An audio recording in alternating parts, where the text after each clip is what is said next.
for this morning, Ted Hanley. Now, Ted is going to be talking to us about the Corporal Works of Mercy. And on my way over here in the car this morning, I was trying to remember the Corporal Works of Mercy. And I said, now there are 5. There are not 5, there are 7. Can you remember them? I've got about 5, I think. I had 3, and Ted has added another 2, and the one at the end he will explain to you, but there are 7. So for those of you with a good memory, you'll be able to just rattle them off 1, 2, 3, 4, 5, 6, 7. I can't, but I'm working on it. I used to think I was awfully clever and I can remember the whole lot. You know, the commandments and the precepts of the church, 7 of those, the Corporal Works of Mercy, and there are other things that we remembered from our childhood, which I learnt at, as someone said to me once, at my mother's knee or some other low joint. I'm not quite sure. But I thought I remembered them all, and I don't. So I will be listening very keenly to what Ted has to say. Ted Hanley comes to us, excuse me, from Galveston in Texas. And you might remember the great song that was such a hit on the radio, Galveston, Galveston. Well, this man is from Galveston, which I understand is a port town, very famous for a number of things which I no longer remember, but will be reminded about over the weekend. And Ted is the executive director of the Jesse Tree, about which you may know something and read about it from time to time. Probably better known in the United States and other part of the English-speaking world than it is here. But I'm delighted to have him as a speaker this morning, and I know that you'll enjoy his company as much as I will. Would you please make him welcome? Ted Hanley.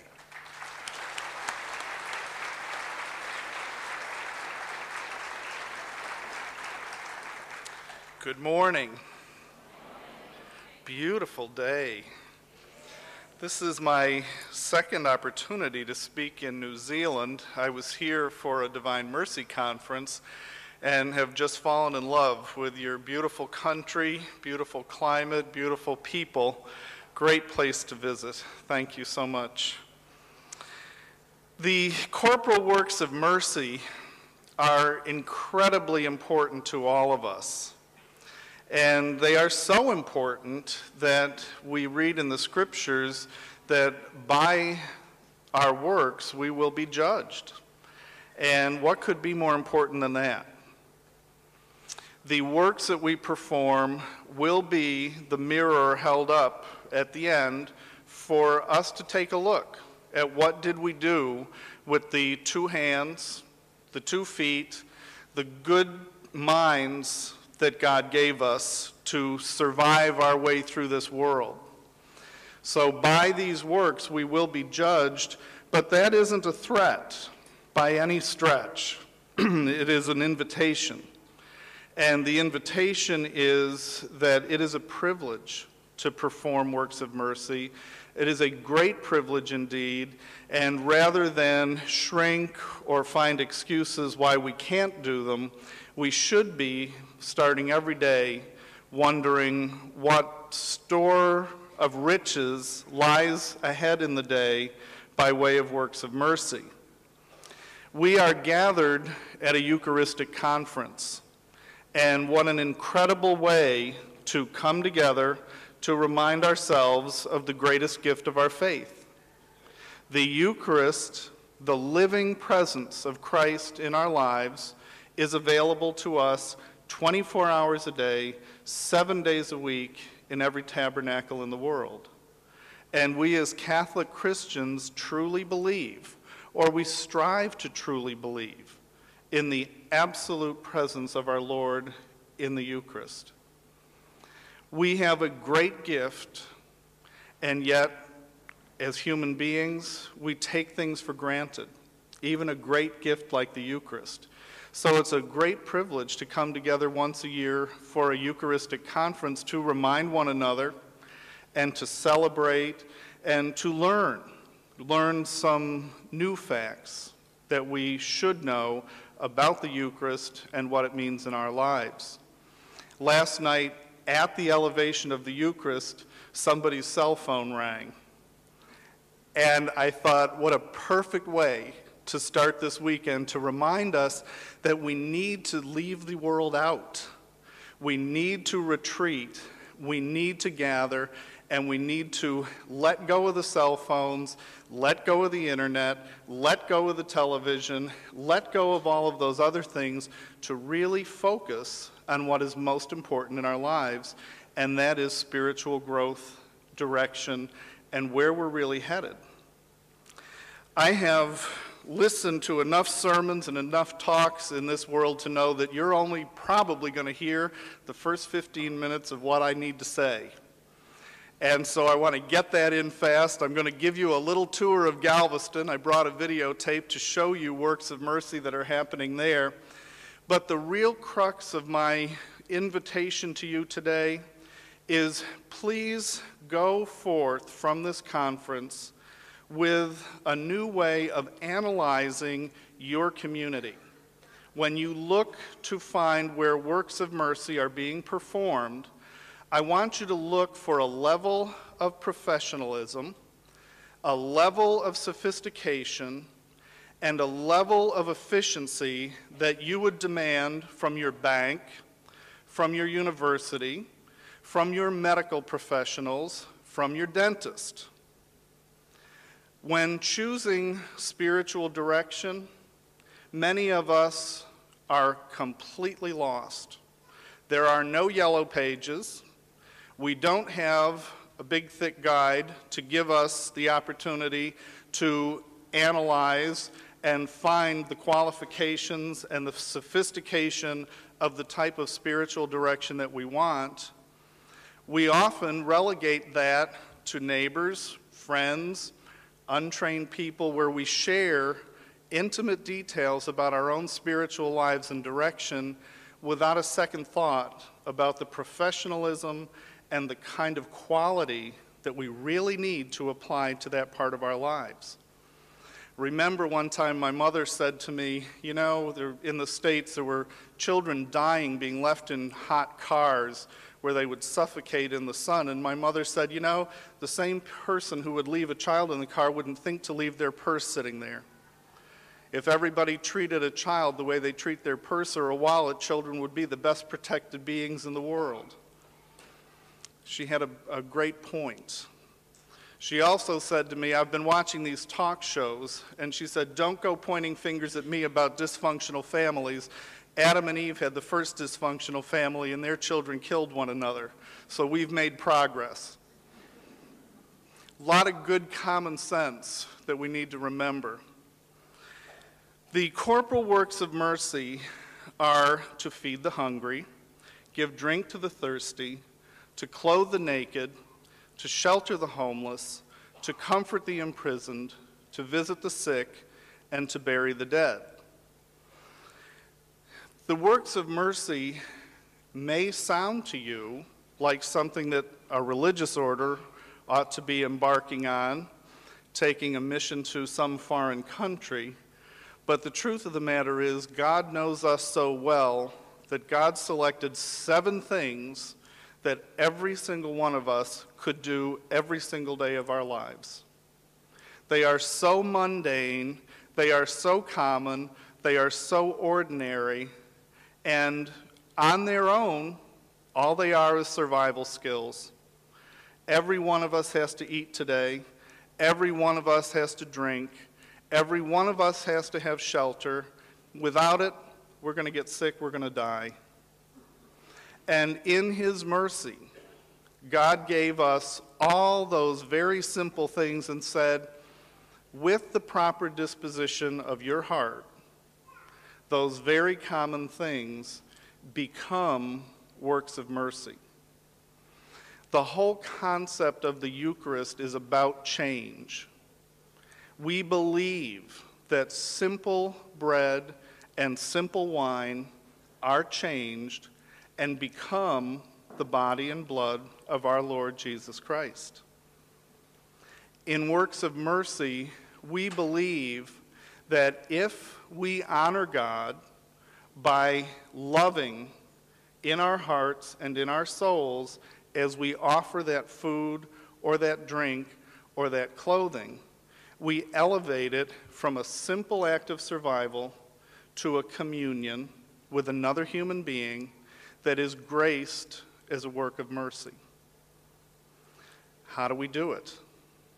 We do it through prayer. We do it through learning. But you often hear the expression, practice works of mercy. It's like practicing the piano. You practice. Practice makes perfect. And so you practice every day, and you pray for the grace to know of new opportunities to truly transform something that could be just a fast food meal into a work of mercy. And I say that because there is no pretense about this, in that if you cannot practice a work of mercy toward yourself or toward the people with whom you are living, you cannot fool yourself into thinking that you can go out into the world and provide a work of mercy. It can't be done. Under our own roofs, we have the opportunity every single day, instead of being frustrated that kids are going to run in the door, gobble up what you've eaten, and run out the back door, to pray while preparing that food and to ask God to bless the souls of those people who are going to eat without a second word the food that you've worked so hard to prepare, and to ask Him to make that not a meal, but to make that a communion.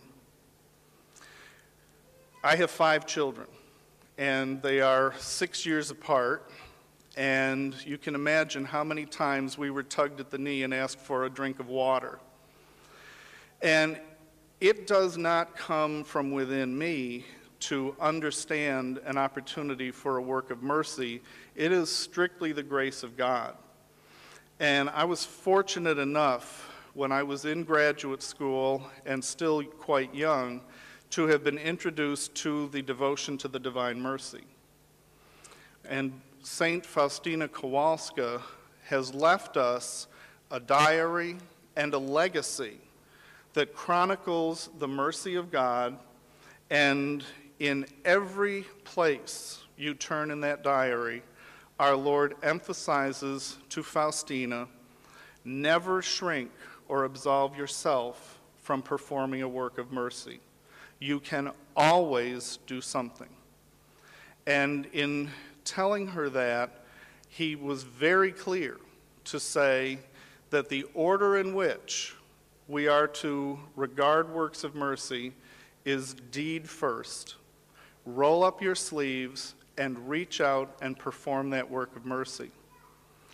If you cannot reach out and actually perform that deed of mercy, then you do so in prayer.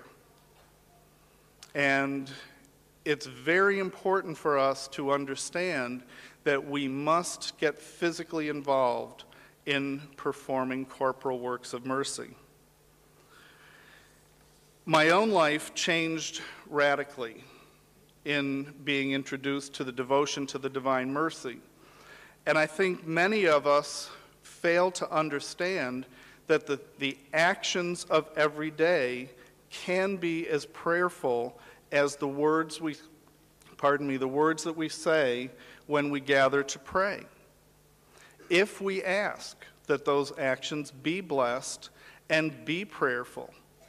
And in having 5 children, all of whom were coming through the back door asking for a drink of water, rather than letting that be a frustration, to choose that as an opportunity to fill the glass of water and to get down and to be able to look that child in the eyes and to myself say the chaplet of Divine Mercy and just ask that child, has anyone told you today that they love you? And to see the delight in a child's face, they say yes or no, you can say I love you anyway. And to take that time to really imprint on that child a work of mercy that could have been just a glass of water. As a young professional, I worked as an architect, and I parked my car one day. I had not lived in a city the size of Houston. It's a huge metroplex, And at that time, there were 18,000 homeless people living in the city. That was more people than lived in the town I was born in, and it was very hard for me to even fathom that many people living without homes. It didn't take too long in being past some of the people on the street to see that they were chronically mentally ill, chronically alcoholic, chronically drug addicted, people who had slipped between the cracks, and no one knew who they were, where they had come from, or where they were going to go. And as a young person, like most of us, I just assumed there was somebody out there feeding them, there was somebody out there sheltering them, there was somebody out there caring for them. Well, I knew that because we threw money in the basket every week. And every year, my mother put a cardboard box in the hall and said, put your old clothes in the box because we have the bishop's relief and we're going to give our clothing to the poor. So I knew somebody was out there taking care of these people. But as a young professional, walking past all of these people, I said to myself, wait a second, something here in the system is not working because these people certainly look as if they're in need. And I know it's frightening when you are not trained, you don't understand mental illness, you don't understand addiction, and you see someone in that condition. And God was good to me because one of the first people that I truly noticed as an individual was a very elderly woman. And I noticed that she was wearing a beautiful mohair jacket. My mother's family is from Ireland. I recognized it as an expensive article of clothing, and yet it was so out of place in Houston, Texas, where it's 95 degrees and blistering hot in the summertime. And this poor woman was sitting and talking to herself, making no sense. She had bags around her feet and a terrible odor. And I wondered, as I walked to my office, I thought, where in the world did she get that jacket? And at noon, I was busy working on a project, so I didn't go out for lunch. And I took a break, and I was eating an apple, and I walked by the window. I was up on the 7th floor of an office building, and I looked down, and the courthouse was right across the street. Very busy place at noon in a big city. And the little woman had moved, and she was now sitting on a bench just outside the main entrance of the courthouse where hundreds of people were coming and going. But from up above, it was as if someone had put a jar over her.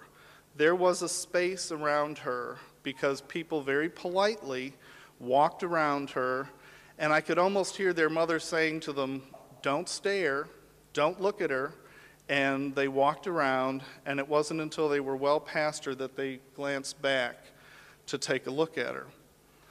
And I had done a study at the University of Texas at Austin about the interaction between newborns with their mothers and blind newborns who couldn't make eye contact and were therefore not stimulated to nurse properly, and how very difficult it was to get that unsighted newborn to take nurturing and to actually develop. And I looked at this little woman and I thought, we've made her blind. We don't look at her, we don't walk near her, we have relegated her to a space and we've said, you're on your own.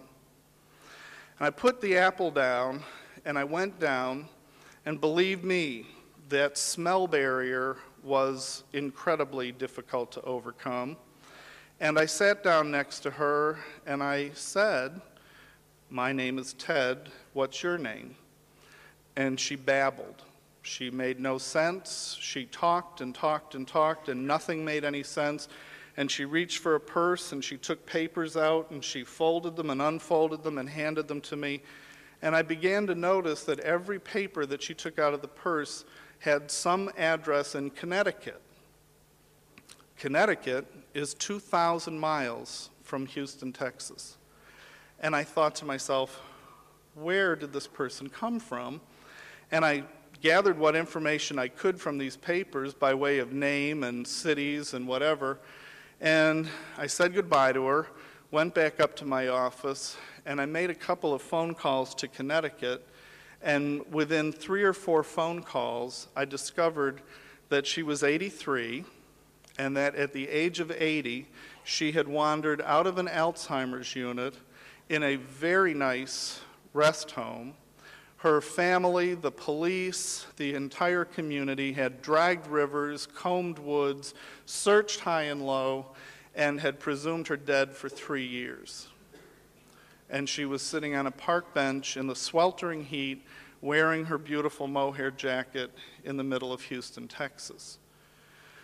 The blessing that really came from that was a really profound understanding that there are no masses out there. Every group of human beings is composed of individuals who come from somewhere, belong to someone, and need someone else to sit down and say hello. And I look back and I think how kind God really was to give me the gentle opportunity to, one by one, learn that when we assume that someone is out there feeding the hungry and sheltering the homeless and clothing the naked, we may be wrong. We just may have to do it ourselves. A story that I don't like to tell on myself because it's embarrassing happened right about that same period of time. Houston is generally very hot, but we occasionally will get a freeze. And after this experience, I started visiting shelters and soup kitchens, and I found them to be filthy. I found them to be very undignified. I found them to be very threatening, very frightening. I became more and more concerned about who is taking care of the poor and what is happening. And the people in my office thought as long as they knew somebody who was going down there, they'd bring clothes, they'd bring bag lunches. So they started bringing things to my desk, and I ended up with a car full of things. And I worked late one night in January. It was freezing cold, and even ice on the sidewalk, which is unusual in Texas. And when I came out of my office, there was a young man, and he was in cut-off denim shorts, no shirt, no shoes, and he was standing in the vestibule, and he was just trying to stay warm, and he was moving his feet because of the ice on the sidewalk. And my first thought was, this must be some kind of a practical joke or something, or a stunt for a fraternity. And I kind of laughed, and I said to him, "What are you doing?" And he said, "They just let me out of jail. And I was arrested back in the summer, and this is what I was wearing, and this is how they released me." And I said to him, "You've got to be kidding me." I said, "They don't give you clothing?" And he looked at me and he said, "Have you ever been to jail?" I said, "No." I said, "Well," I said, "you just happen to run into the right person because I have a car full of clothing right around the corner." And he said, "You're kidding me." He went around the corner and he just pulled anything on to get warm. And I realized I didn't have any shoes, didn't have any socks. And I thought to myself, now, gee, that's really too bad because it's late. I worked overtime, and the Salvation Army stores are all closed, and all the thrift stores are closed, and there's no place to get this guy a pair of shoes. And the embarrassment that I had to acknowledge to myself was I had a wallet in my back pocket with every credit card you can get. Didn't even think about the mall, the shopping center. I thought this guy should get shoes from a second-hand place. Why? Because that's what I knew. I was embarrassed to think that I couldn't say to this guy, "Let's get in the car and go to the shoe store." What it made me own was the fact that I was 24 years old at the time. And at 24 years old, every year, my mother had put that cardboard box in the hall, and I had lied to myself. I had told myself I was giving clothing to the poor. I was simply getting rid of what I didn't want. I gave what didn't fit me. I gave what I didn't like. I gave what I didn't need. And at 24 years old, it was the first opportunity for me to truly practice a work of mercy and say, this is the first time I will actually give an article of clothing to a poor person.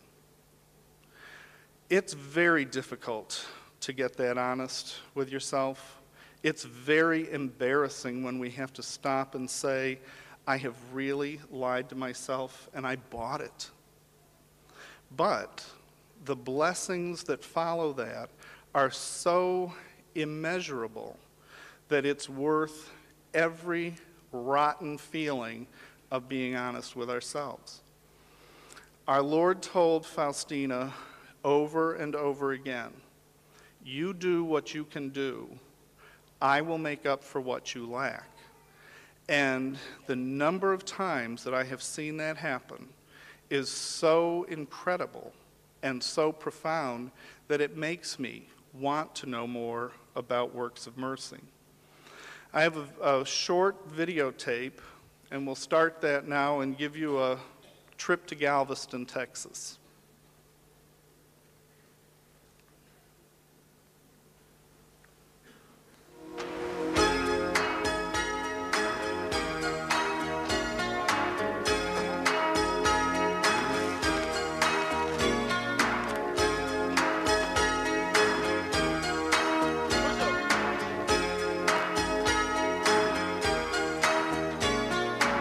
She calls out to the man on the street, sir, can you help me? It's cold and I'm nowhere to sleep. Is there somewhere you can tell me? He walks on, doesn't look back. He pretends he can't hear her.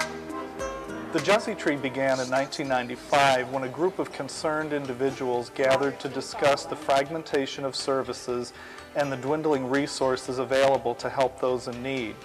That group included ministers, social service providers, and medical professionals. As a result of that think tank, it was determined that if the community had one reliable source of information, it could direct people to assistance, and better yet, it could teach people to locate their own resources. To accomplish this goal, the Galveston Safety Net was developed as Galveston County's first social service website. To provide broad access to this information, and knowing that not everyone had access to a computer, the information was downloaded and printed at our local newspaper in an inexpensive tabloid called the Jesse Tree Journal. To expand options for those who do not read and for those who do not speak English, we added a third project called the Bilingual Telephone Helpline. Hola, ¿cómo está ahora, señora? As many as 300 calls are received each day requesting information and assistance in Spanish and in English. In 2001, nearly 78,000 phone calls were received on the Bilingual Telephone Helpline. The Jesse Tree plays a unique role in locating and coordinating assistance for those in need. Recently, the Hudson Institute in Washington, D.C. released a study describing the role of organizations they call faith-based intermediaries. This describes the role of the Jesse Tree in Galveston. As an intermediary, the Jesse Tree magnifies the function of a clearinghouse and takes it to a more sophisticated level, managing information, resources, both financial and material, and integrating the delivery of social services, medical care, and ministerial support.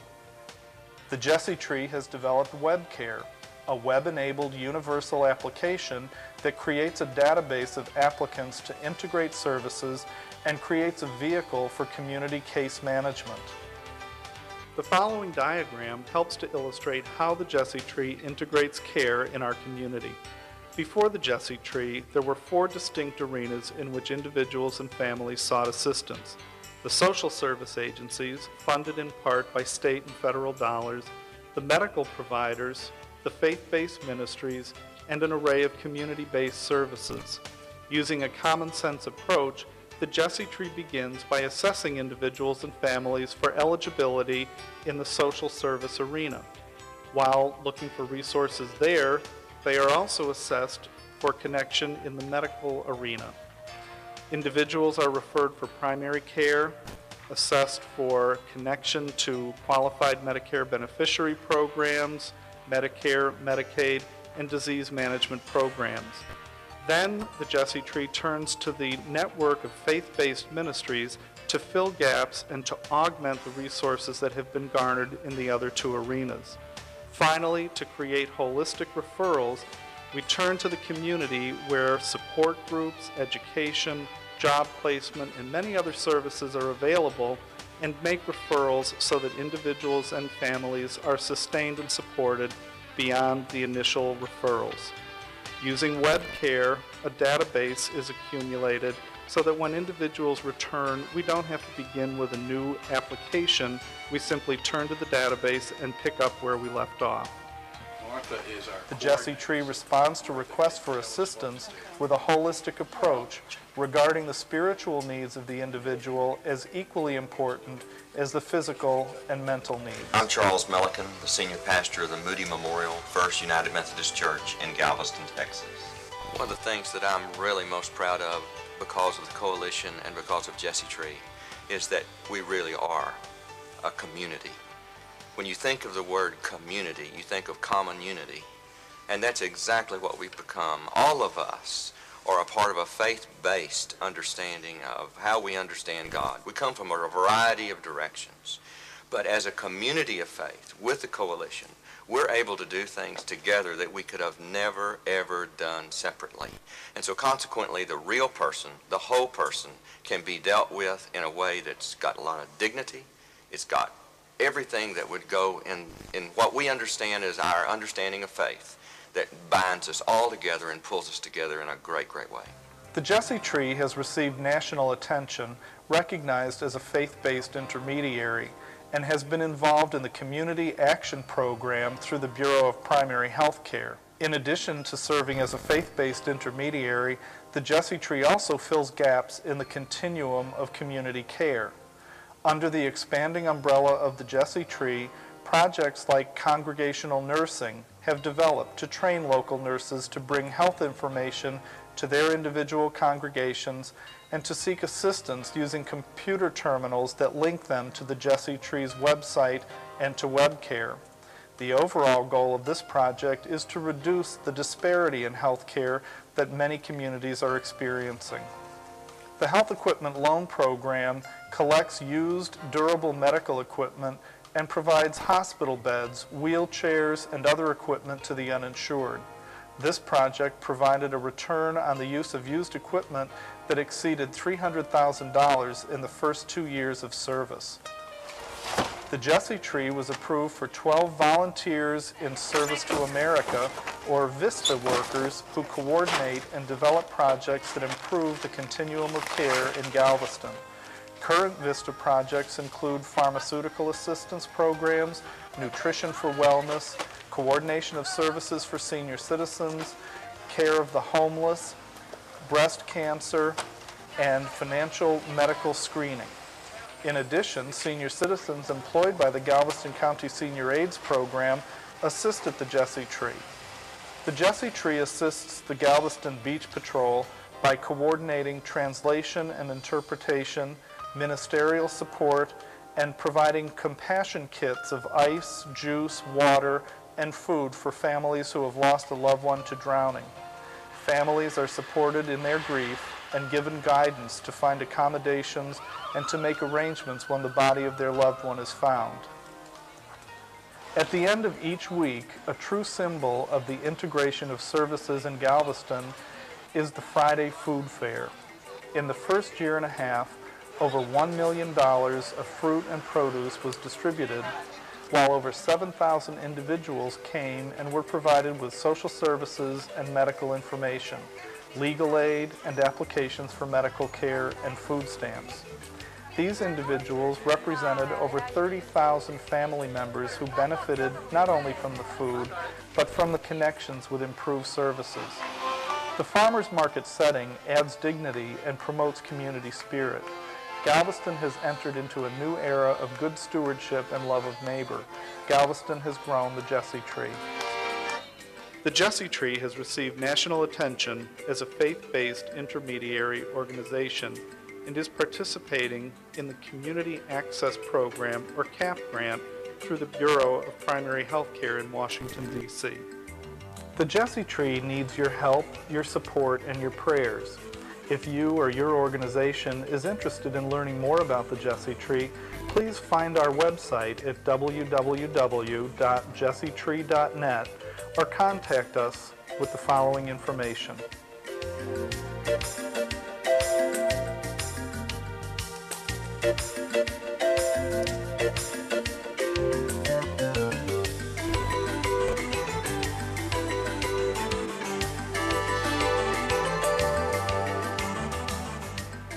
I can't tell you the joy at seeing the multiplication of works of mercy that I have been privileged to witness since those first few bag lunches and used clothes that were in the back of my car.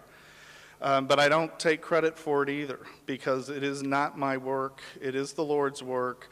It is my privilege to serve and to have guided and prayed for the guidance that He would use my skills and my talents to do something for the less fortunate in my community. The ironic part about it is, I think, in the process of learning works of mercy, ultimately it does bring us to learning that we must also be merciful to ourselves.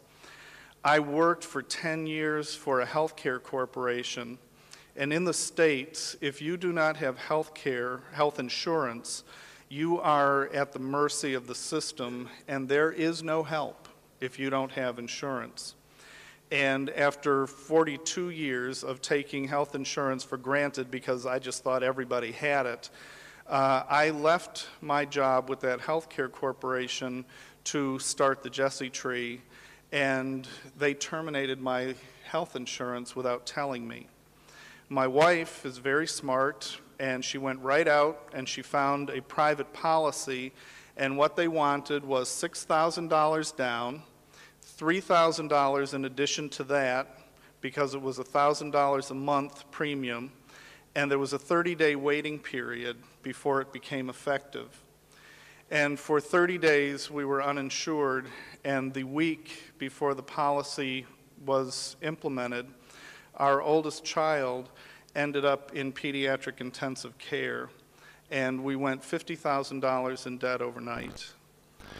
The biggest shock and the fright was the concern in seeing my child on a stretcher and fearing that because we were uninsured, that doctors would not do the proper tests, that he would not receive the proper medical care, and that we would lose our child. And the fear as a parent, you cannot describe.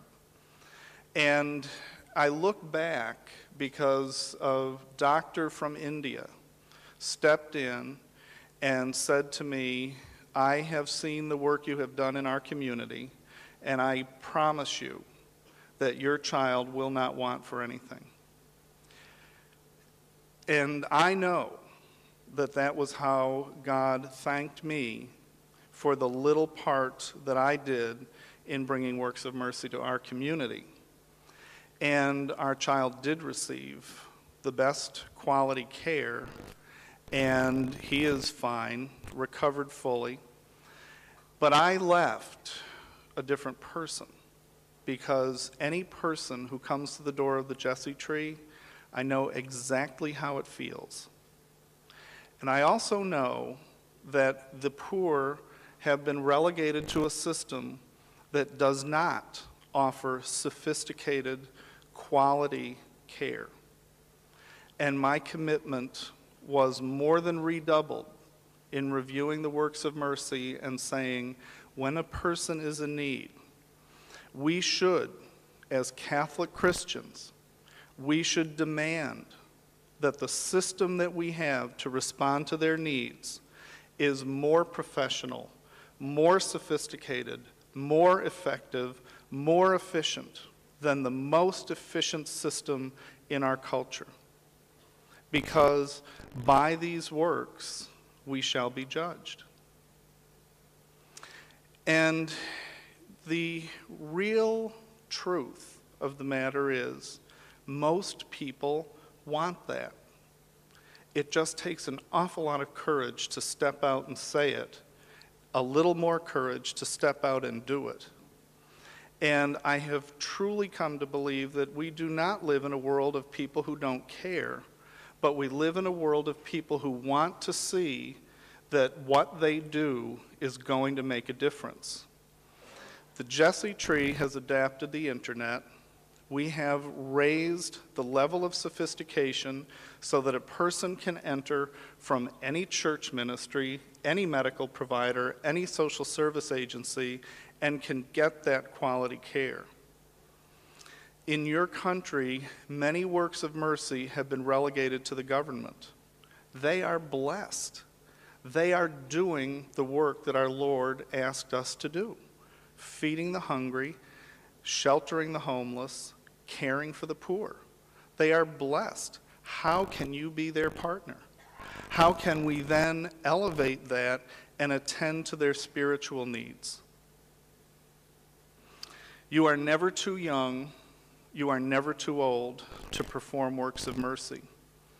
We had a situation where a young, chronically addicted mother decided to go to the store. She was a teenager herself, addicted to drugs, put her baby in a closet and left, met some friends at the store. They gave her some drugs. 3 days later, she woke up and realized that she had forgotten her baby in the closet. She ran back, got the baby, and brought the baby into us. And having had 5 children and loving babies, it was shocking to see the baby when she lifted the blanket. The baby was 8 months old and weighed less than 8 pounds. Our children were all over 8 pounds when they were born.